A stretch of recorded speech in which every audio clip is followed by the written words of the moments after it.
हिंदू धर्म के ऐसे 7 सबसे बड़े श्राप जिसने सतयुग, त्रेता युग, द्वापर युग को बदल कर रख दिया। आखिर किस किस को मिले थे ये 7 सबसे बड़े श्राप? आप देख रहे हैं मिस्टीरियस हिंदू। तो चलिए अब करते हैं ज्ञान की बात। वीडियो में आगे बढ़ने से पहले हमारे चैनल को सब्सक्राइब अवश्य करें और बेल आइकन जरूर दबाएं ताकि ऐसी ही खास जानकारियां आपको हमेशा यूं ही मिलती रहें। हमारे पौराणिक ग्रंथों में अनेकानेक श्रापों का वर्णन मिलता है। ऐसे श्राप जो बेहद ही खतरनाक थे, जिन्होंने देवताओं को समुद्र मंथन करने पर विवश कर दिया, जिन्होंने भगवान विष्णु को मानव अवतार लेने के लिए मजबूर कर दिया। सिर्फ यही नहीं, बल्कि इन्होंने द्वापर युग, सतयुग, त्रेता युग और यहाँ तक कि कलयुग को भी बदल कर रख दिया। आज की इस खास वीडियो में हम बात करने वाले हैं 7 सबसे बड़े श्रापों की, और ये भी जानेंगे कि आखिर इनके पीछे कौन सी घटना या कारण जुड़े हुए थे। इसीलिए इस वीडियो को अंत तक जरूर देखिएगा। इस सूची में 7वें स्थान पर है दक्ष प्रजापति द्वारा नारद मुनि को मिला हुआ श्राप। भागवत पुराण के 6ठे स्कंद के अनुसार एक समय तो दक्ष प्रजापति को आशंका होने लगी थी कि उनके पुत्रों का अनिष्ट होने वाला है, क्योंकि नारद जी समय समय में उनके पुत्रों से मिलने आते रहते थे। तो उन्हें लगा कि नारद जी ने मेरे पुत्रों को चौपट कर दिया है और उन्हें अपने पुत्रों के कर्तव्य न निभाने में बड़ा ही शौक हो रहा था। वे आवेश में भरकर नारद जी से बोले, हे दुष्ट, तूने झूठ मूठ साधुओं का भेष बना रखा है और हमारे भोले भाले बालकों को तू भिक्षाओं का मार्ग दिखाकर तुमने हमारा बड़ा अपकार किया है।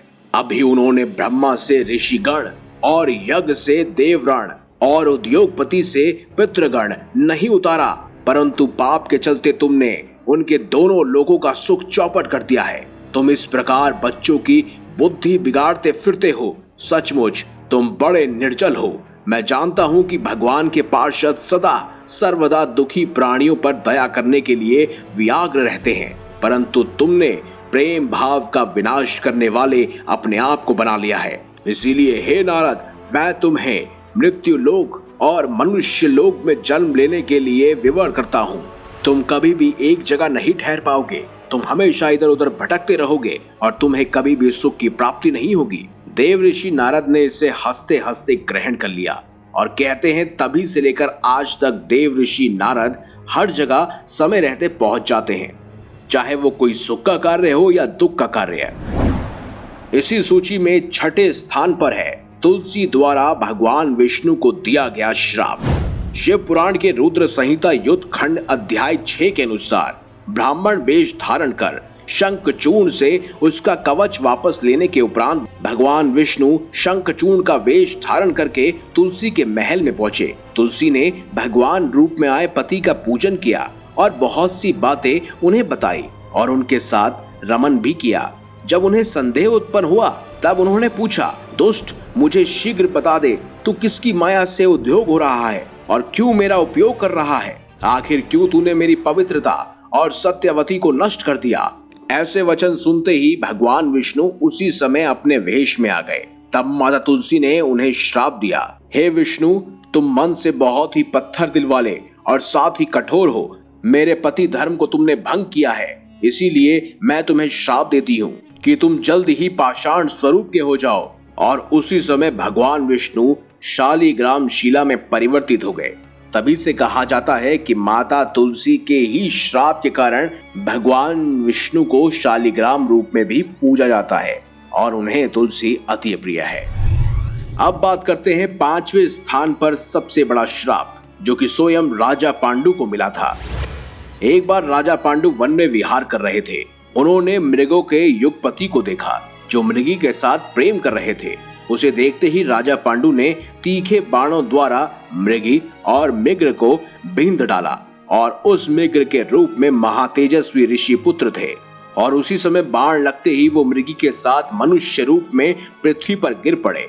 उसी समय उन ऋषि मुनि ने राजा पांडु को ये श्राप देते हुए कहा कि तुम भी जब स्वयं काम वासना से सर्वदा मोहित होकर अपनी प्यारी पत्नी के साथ समागम करने लगोगे, तब मेरी ही अवस्था में ही यमलोक सिधार जाओगे और आगे चलकर यही श्राप सच हुआ।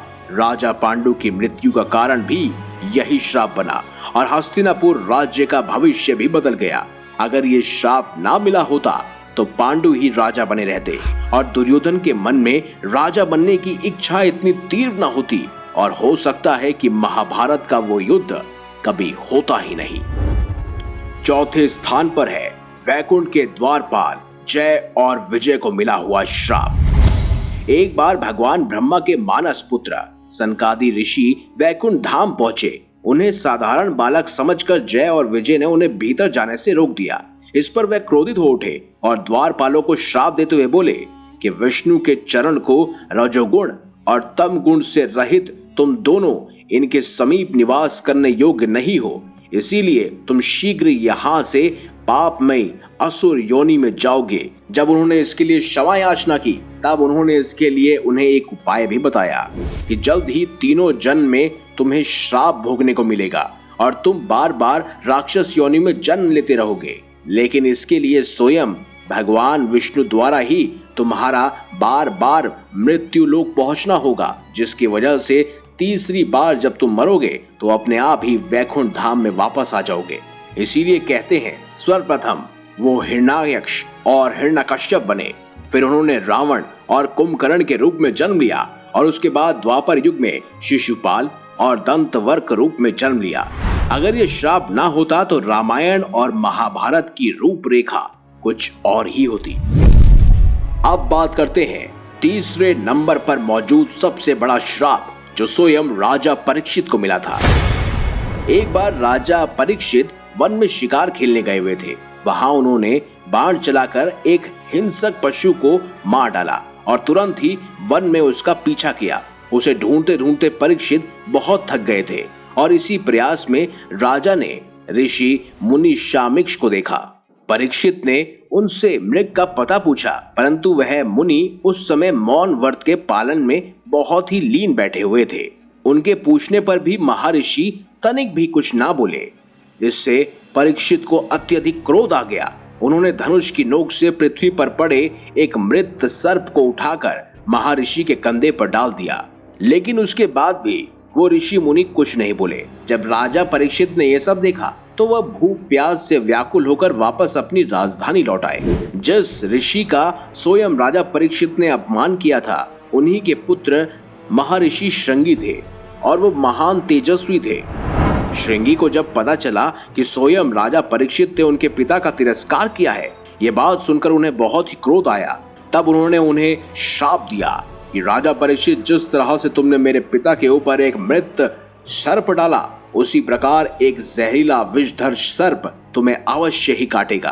आप यकीन नहीं मानेंगे दोस्तों, वो खास तौर पर जो सर्प था जिसने राजा परीक्षित को काटकर मार डाला था, वो कोई और नहीं, वो वही तक्षक नाग था जो खांडव प्रस्थ में अर्जुन से युद्ध कर रहा था और उसने ये श्राप अर्जुन को दिया था कि आगे चलकर मेरा वंश या मैं तुम्हारे वंश को काटूंगा और पांडवों का विनाश कर दूंगा। और आगे चलकर ऐसा ही हुआ। अब बात करते हैं दूसरे नंबर पर मौजूद सबसे खतरनाक श्राप। वो स्वयं गांधारी का ही श्राप था जो उन्होंने स्वयं भगवान श्री कृष्ण को दिया। अपने सभी पुत्रों को मृत देखकर गांधारी विवेक शक्ति को खो बैठी और क्रोध ने उस समय गांधारी ने सारा दोष भगवान श्री कृष्ण के माथे पर ही मार दिया। गांधारी ने कहा, हे मधुसूदन, तुम शक्तिशाली थे, दोनों पक्षों से अपनी बात मनवाने का सामर्थ्य तुम में मौजूद था। ये सब जानकर भी तुमने जानबूझकर इस वंश का विनाश होने दिया। ये तुम्हारा महान दोष है, अंततः तुम इसका फल प्राप्त करोगे। हे केशव, मैंने पति की कृपा से जो भी तप प्राप्त किया है, उस दुर्बल तपोबल से तुम्हें श्राप देती हूँ कि आज से 36 वर्ष बाद तुम और तुम्हारे वंश के सभी लोग, तुम्हारे रिश्तेदार, तुम्हारे सेनापति, तुम्हारी पूरी की पूरी सेना, सबके सब आपस में लड़कर मर जाएंगे।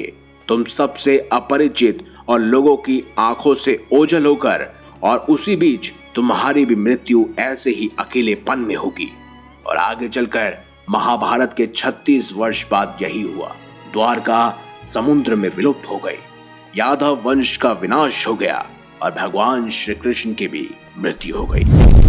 अब बात करते हैं पहले और सबसे खतरनाक श्राप की, जो स्वयं महर्षि कश्यप ने श्राप दिया था, वो भी भगवान शिव को।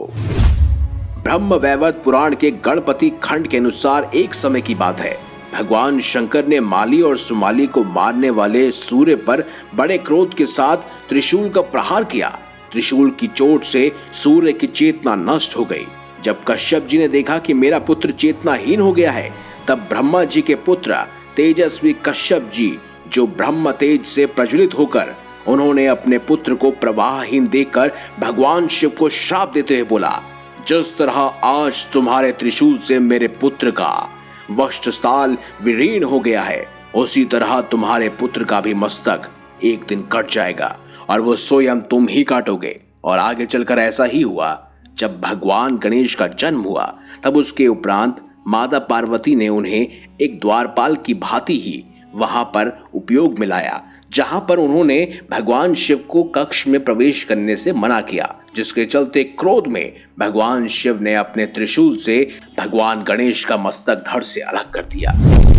तो यही थे वो 7 सबसे भयंकर श्राप जो हिंदू महाकाव्यों में हमें सुनने को मिलते हैं। आपको क्या लगता है, कोई ऐसा श्राप भी था जो मुझसे छूट गया है? अगर हाँ, तो कमेंट बॉक्स में आप उसे अवश्य बताएं और आपके कमेंट को पिन करना मेरा काम, ताकि दूसरे लोग भी आपके उस बताए हुए श्राप को पढ़ सके। तो अगर आपको ये वीडियो अच्छी लगी है तो लाइक कीजिए, हमारे चैनल को सब्सक्राइब कीजिए और ज्यादा से ज्यादा शेयर भी कीजिए। मिलेंगे अगली बार एक नई खास वीडियो के साथ। तब तक के लिए देखते रहिए संपूर्ण ज्ञान का केंद्र बिंदु, मिस्टीरियस हिंदू।